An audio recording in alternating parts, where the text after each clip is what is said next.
ओम शांति।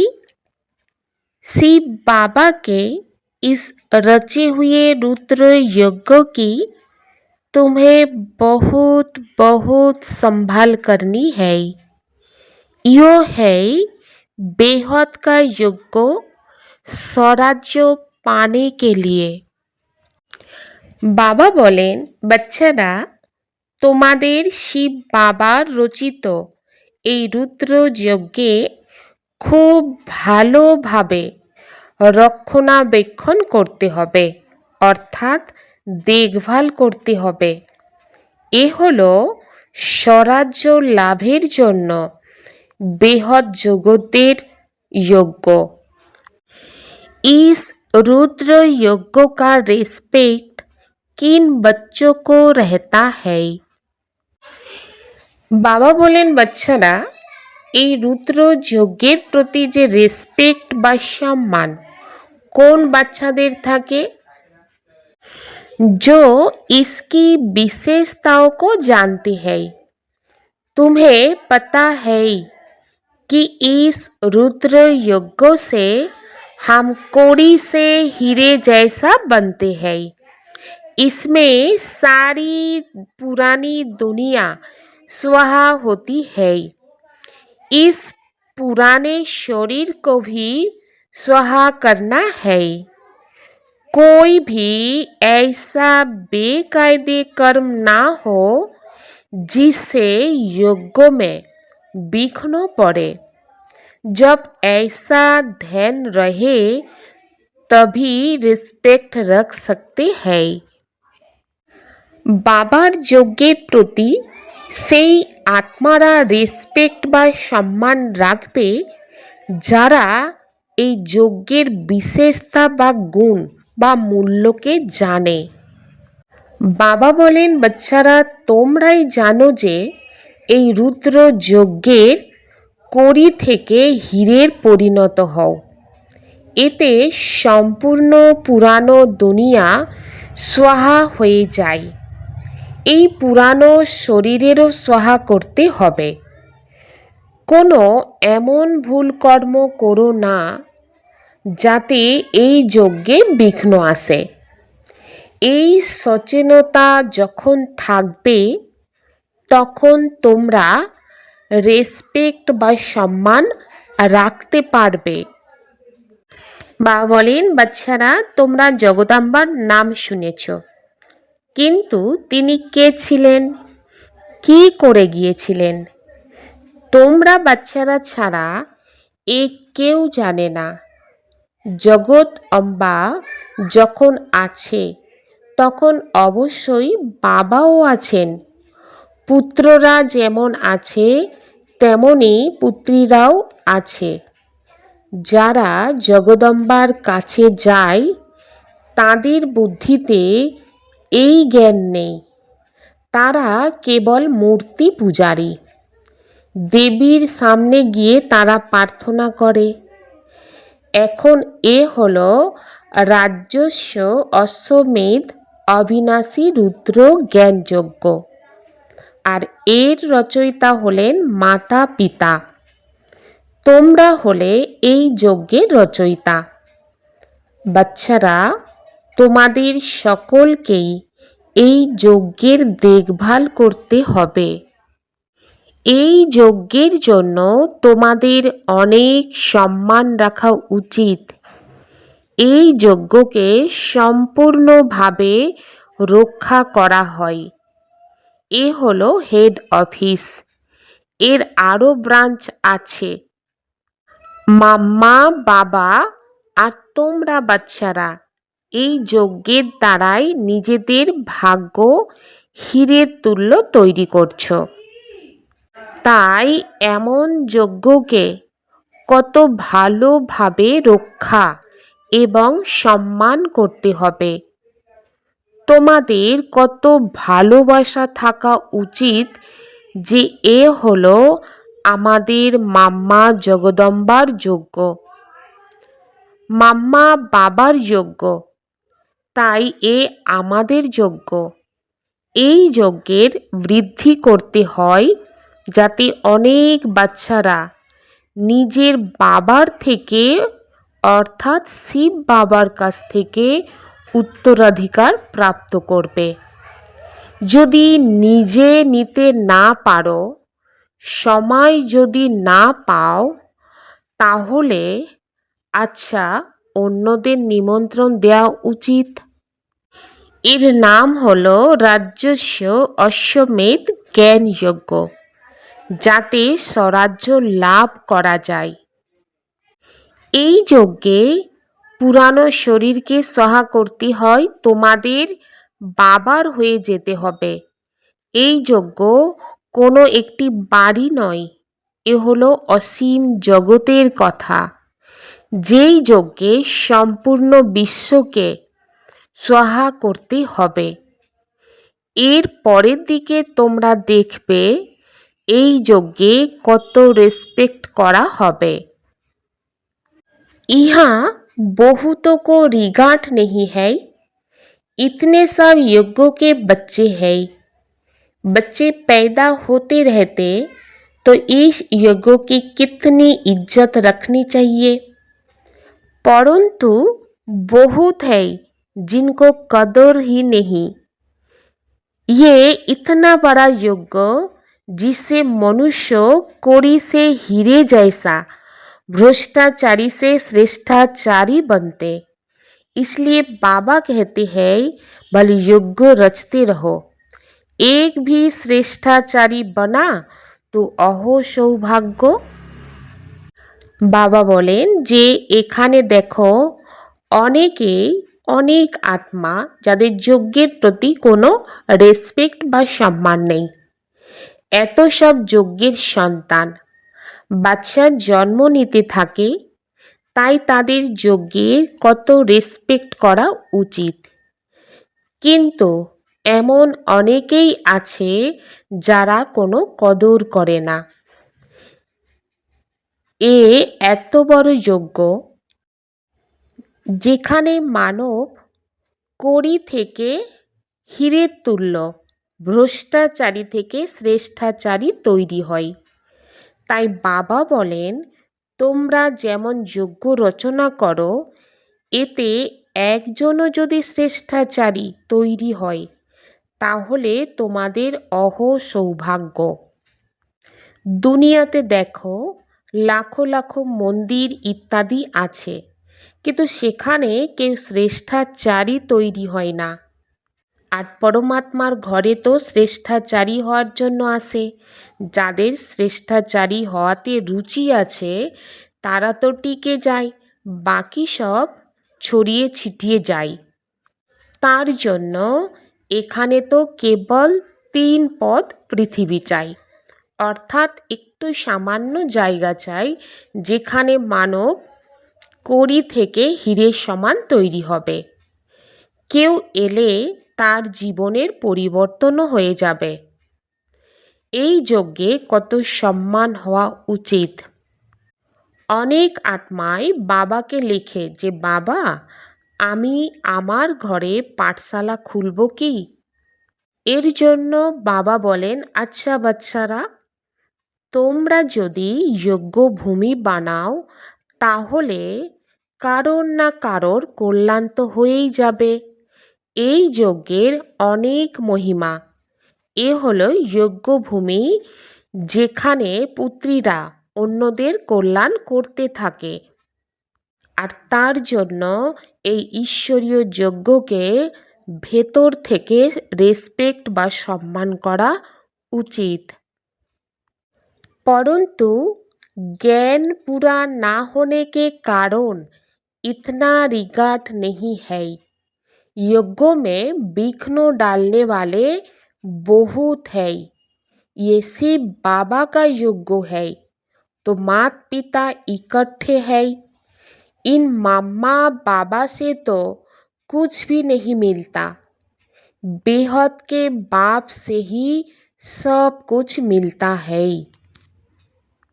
বাবা বলেন যে যজ্ঞকে তো সম্মান করা উচিত, কিন্তু অনেক আত্মার মধ্যে সম্পূর্ণ জ্ঞান না থাকার কারণে এই যজ্ঞকে রেসপেক্ট বা সম্মান করতেই পারে না। অনেকেই আছে যারা যজ্ঞের বিঘ্ন সৃষ্টি করে। এ হলো শিব বাবার যজ্ঞ, তাই মাতা পিতা এখানে একত্রিত। এই মাম্মা বাবার থেকে তো কিছুই পাওয়া যায় না। অসীম জগতের পিতার কাছে সব কিছুই পাওয়া যায়। তিনি হলেন এক। মাম্মা বা বাবা বলা হয় শরীরধারীদের।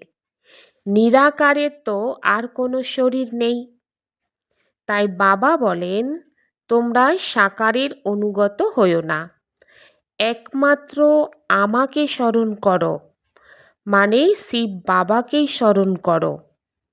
বা বলেন তোমরা আত্মারা পতিত হয়েছ, তাই তোমাদের পবিত্র হওয়ার জন্য আমাকেই স্মরণ করতে হবে। এই কারণে তোমরা কোনো দেহধারীকেই স্মরণ করবে না। হ্যাঁ, দেহধারীর কাছ থেকে পরমাত্মার পরিচয় তোমরা পাও, কিন্তু স্মরণ পরমাত্মা বাবাকেই করতে হবে, কোনো দেহধারীকে না। কারণ বাবা দেহধারীদের মাধ্যমে ডাইরেকশন দেয়, কিন্তু স্মরণ শিব বাবাকেই করতে হবে। ব্রহ্মা বাবাও দেহধারী, ব্রহ্মা বাবাও সব পরিচয় দেন, কিন্তু এমন অনেক অবুঝ বাচ্চা আছে যারা বলে আমরা তো প্রত্যক্ষভাবে শিব বাবার থেকে অনুপ্রেরণার মাধ্যমে জ্ঞান অর্জন করতে পারি। শিব বাবা বলেন, বাচ্চারা, এমন যদি সম্ভব হতো তাহলে এই ব্রহ্মার রথে তার আসার কি প্রয়োজন ছিল? ব্রহ্মার শরীরে শিব বাবার তো আসার কোনো প্রয়োজন ছিল না। এমন অনেক আছে যারা মনে করে এই সাকারকে দিয়ে আমাদের কি কাজ। বাবা বলেন মন্মনাভব, তাকে স্মরণ করো, কিন্তু মাধ্যম তো এনাকেই বলা হয়, তাই না? ব্রহ্মা যে সাকার, ইনিই তো মাধ্যম হয়েছে, মাধ্যমের তো দরকার আছে। মাধ্যম ছাড়া তো ডাইরেক্ট নিরাকার পরমাত্মাকে পাওয়া যায় না। তো অনেক বাচ্চার অহংকার থাকার কারণে এই কথা বলে থাকে। বাবা বলেন সেই সব বাচ্চারাই সম্মান করবে যারা নাম্বার অনুসারে গদিতে বসবে, রাজগদিতে বসবেন। মাম্মা বাবা প্রথমে রাজগদিতে বসবেন, তারপর তাদের অনুসরণ করবে। অনেক প্রজা তৈরি হবে, পদও অনেক উচ্চ হবে। বাবা বলেন এখানে ভয় পাওয়ার কোনো কথাই নেই। প্লেনে যখন কেউ নতুন চড়ে তখন ভয় পায়, আবার কাউকে তো দেখো চাঁদেও চলে যায়, এ তো অভ্যাসের ব্যাপার। आज तो देखो भारत कितना गरीब है, ये तो रियल बात है। इन्होंने तो खुद ही लिखा है, तो यहाँ सीढ़ी में दिखाना चाहिए। वहाँ हीरो के महल चमकते, यहाँ फिर कोरिया दिखानी चाहिए। आगे कोरिया चलती थी, गुरुद्वार में कोरिया रखते थे, अब तो कोई पैसा भी नहीं रखते होंगे। सीढ़ी तो बहुत अच्छी है, इसमें बहुत कुछ लिख सकते हो। বাবা বলেন আজ দেখো ভারত কত গরিব, এ তো সত্য কথা। ইনি তো নিজেই লিখেছেন, তাই সিঁড়িতে এও দেখানো উচিত। সিঁড়ির চিত্র খুবই সুন্দর, এখানে অনেক কিছুই লিখতে পারো। মাম্মা বাবার সঙ্গে যেন বাচ্চাদের চিত্র থাকে, আর ওপরে আত্মাদের বৃক্ষ। নতুন নতুন চিত্র তৈরি হতে থাকবে, এতে বোঝাতে সহজ হবে যে কিভাবে পতন হয়, আবার উত্থান কিভাবে হয়। আমরা নিরাকারী দুনিয়াতে গিয়ে আবার সাকার দুনিয়াতে আসি, এ বোঝানো খুবই সহজ। যদি বুঝতে না পারে তখন মনে করা হয় যে ভাগ্যে নেই। ড্রামাতে সাক্ষী হয়ে দেখা হয়। বাচ্চাদের এই যজ্ঞের প্রতি অনেক রেসপেক্ট থাকা উচিত। যজ্ঞে একটি পয়সাও জিজ্ঞাসা না করে নেয়া বা মাতা পিতার অনুমতি ছাড়া কাউকে দেয়া এ অনেক বড় পাপ। তোমরা তো সন্তান, তাই যে কোনো সময় যে কোনো জিনিস পেতে পারো। বেশি নিয়ে কেন রাখবে? মনে করে কেউ জানতে পারবে না, কিন্তু ভেতরে চেপে রেখে দিলে মনে অনুতাপ হয়, কেননা এ অন্যায় কাজ। জিনিস তো তোমরা যে কোনো সময় পেতে পারো। বাবা বলেছেন যে অন্তকালে হঠাৎ হঠাৎ যেন কোনো ব্যক্তির মৃত্যু হতে পারে, তাই অন্তিম সময় যে পাপ করবে সেই আবর্জনা সব সামনে আসবে। তাই বাবা সব সময় বোঝাতে থাকেন, অন্তরে অর্থাৎ ভেতরে কোনো দ্বিধা থাকা উচিত নয়। হৃদয় যদি স্বচ্ছ থাকে তাহলে অন্তিম মুহূর্তে কিছুই সামনে আসবে না। অনেক বাচ্চা আছে যাদের কাছে অনেক অর্থ আছে। তাদের বলা হয় যখন প্রয়োজন হবে তখন চেয়ে নেওয়া হবে। তারা বলে, বাবা, কখনো যদি প্রয়োজন হয় তাহলে আমরা আছি। যদিও তারা পবিত্র থাকে না, তারা খাওয়া দাওয়ার শুদ্ধতা রাখে না, কিন্তু তারা এই প্রণ করে যে বাবা, আমাদের কাছে অনেক টাকা আছে, এমনিতে তা শেষ হয়ে যাবে, মাঝে এই টাকা অন্য কেউ নিয়ে নেবে, তাই যখন লাগবে নিয়ে নিন। বাবা বলেন, আমি বা কি করব? বাড়ি বানাতে হলে সেই টাকা কোথাও না কোথা থেকে এসে যায়। তাই অনেক বাচ্চা নিজেদের ঘরে বসে আছে। এই বাচ্চারা অনেক উচ্চ পদ প্রাপ্তি করে। প্রজাতেও কম পদ নেই। রাজাদের থেকেও কোনো কোনো শাহুকার অনেক ধনবান হয়। তাই এমন কোনো কথা মনে আসা উচিত নয়। তো বাবা বলেন, তোমাদের প্রতিজ্ঞা হলো, বাবা তুমি যা খাওয়াবে তাই খাবো। এরপর এই কথা যদি না রাখো তখনই তোমাদের দুর্গতি হয়ে যায়। বাবা তোমাদের সদ্গতি দিতে এসেছেন। যদি উচ্চ পদ না পাও তাহলে তো দুর্গতিই বলা হবে, তাই না? তো ওখানে অনেক বিত্তবান থাকবে, কেউ কম পদের, কেউ আবার উচ্চ পদের তো থাকবেই। তো বাচ্চাদের শ্রীমত অনুসারে পুরুষার্থ করতে হবে। নিজের মতে চললে নিজেকে ধোঁকা দিয়ে দেয়। এ হলো শিব বাবার রচিত জ্ঞানযজ্ঞ। এর নাম হলো রাজস্ব অশ্বমেধ অবিনাশী রুদ্র জ্ঞানযজ্ঞ। শিব বাবা এসে স্বরাজ্যের দান করে। কারোর যদি ভাগ্যে না থাকে, নাম যদি উজ্জ্বল না করে, তাহলে তাদের মুখ থেকে ভালো ভালো পয়েন্ট বের হয় না। কাউকে না বোঝাতে পারলে বলবে এর নাম হতে অনেক দেরি। যেই কারণে বোঝানোর সময় মুখ্য মুখ্য পয়েন্ট ভুলে যায়। তোমাদের এও বোঝানো উচিত যে স্বরাজ্য লাভের জন্য এ হলো রাজস্ব অশ্বমেধ অবিনাশী রুদ্র জ্ঞানযজ্ঞ। বাবা বলেন যে ভবিষ্যতে এই যজ্ঞের অনেক প্রভাব পড়বে। ঝড় তো অনেক আসবেই। বলা হয় যে সত্যের নৌকা দোল খেলেও ডুববে না। সত্যের নৌকায় মানব হিলাতে থাকে, দুলাতে থাকে, এইভাবে বিঘ্ন দিতেই থাকে। এই জন্য বাবা বলেন যে আত্মারা জ্ঞান শোনে না তাদের পিছনে থেকে সময় নষ্ট করা উচিত নয়। तुम्ही पूज्यो देवी देवता थे, अब पुजारी बने हो। फिर बाप कहते हैं मामे कम याद करो तो खाद निकल जाएगी। বা বলেন, তোমরাই পূজ্য দেবী দেবতা ছিলে, এখন পূজারি হয়েছ। ফিরে বাবা এই কথা বলেন যে একমাত্র আমাকে স্মরণ করো, তাহলে তোমাদের মধ্যে যে খাদ আছে বা পাপ আছে সেগুলো বেরিয়ে যাবে। তোমাদের পাপ ভস্ম হবে, এছাড়া অন্য কোনো উপায় নেই। এটাই হচ্ছে সত্যিকারের উপায়। কিন্তু বাবা বলেন বাচ্চারা বাবার স্মরণে থাকে না, দেহের অভিমানে চলে আসে। আর দেহের অহংকার যখন মিটবে তবেই বাবার স্মরণে থাকতে পারবে।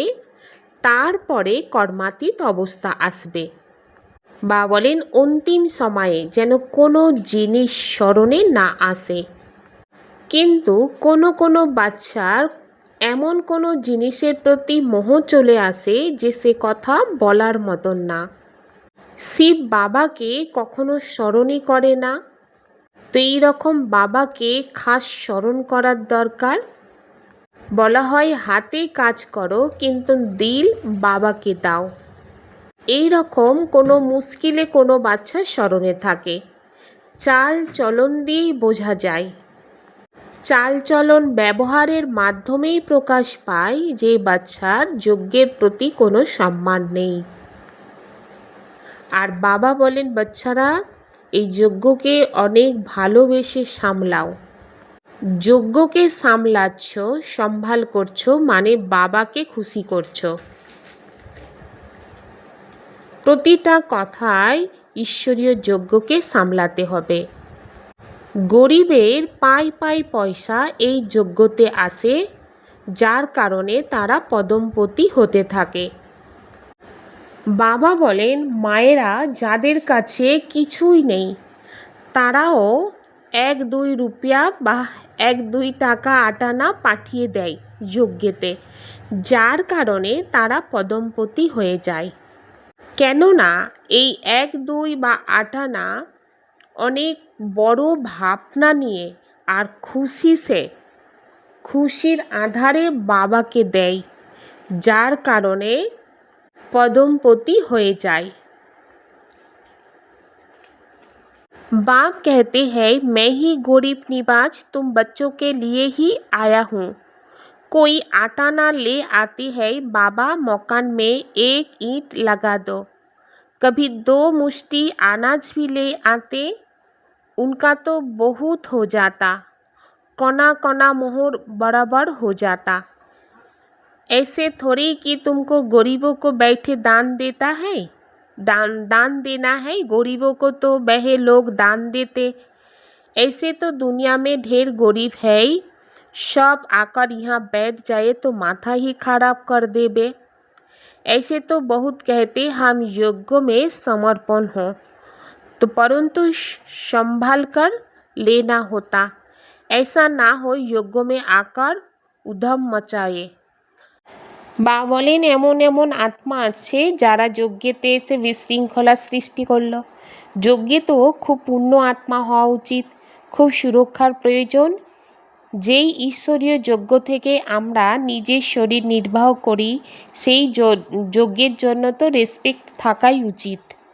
এই অর্থ তাদের জন্য যারা ঈশ্বরীয় সেবাতে আছে। বা বলেন বাচ্চারা তোমরা সবাইকে বাবার পরিচয় দেওয়ার জন্য ছোট ছোট গ্রামে প্রদর্শনী করতে থাকো।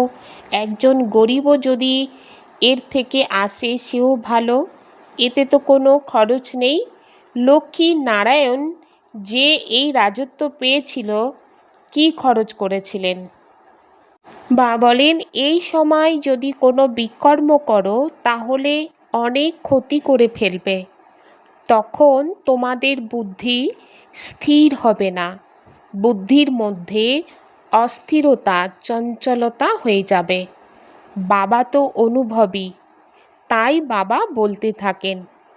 কোনো কোনো বাচ্চা নিজেকে অতি চালাক মনে করে, কিন্তু বাবা বলেন এখানে অনেক পরিশ্রম, মায়া অনেক বিঘ্ন সৃষ্টি করে।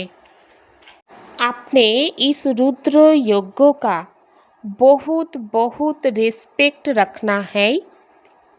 यज्ञ का वातावरण बहुत शुद्ध पावरफुल बनाने में सहयोगी बनना है, इसकी प्यार से संभाल करनी है।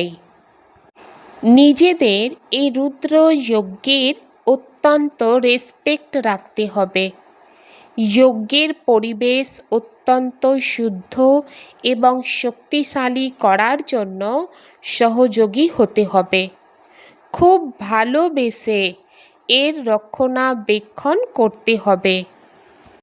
अपने पास कुछ भी छिपा कर नहीं रखना है, दिल साफ तो मुराद हासिल।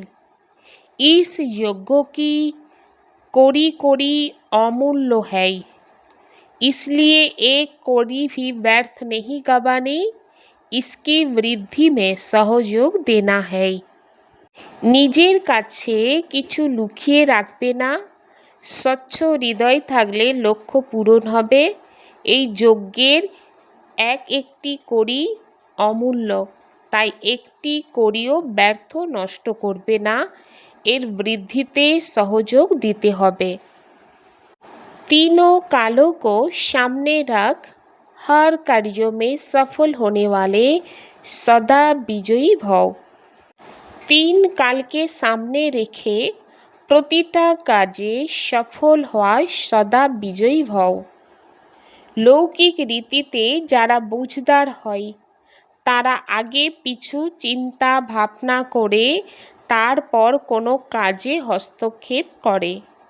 এই রকম এখানেও তোমরা বাচ্চারা যখন কোনো কাজ করবে তো প্রথমে তিন কালকে সামনে রেখে তারপর করো।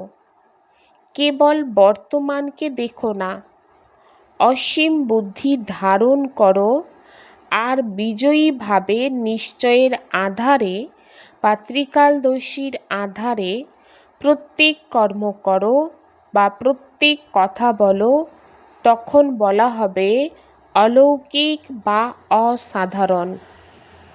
हद के किनारे को छोड़ एक बाप को सहारा बना लो तो पार हो जाएंगे। পার্থিব জগতের সাপোর্টগুলিকে ছেড়ে এক বাবাকে আশ্রয়দাতা বানিয়ে নাও, তাহলে পার হয়ে যাবে। ওম শান্তি।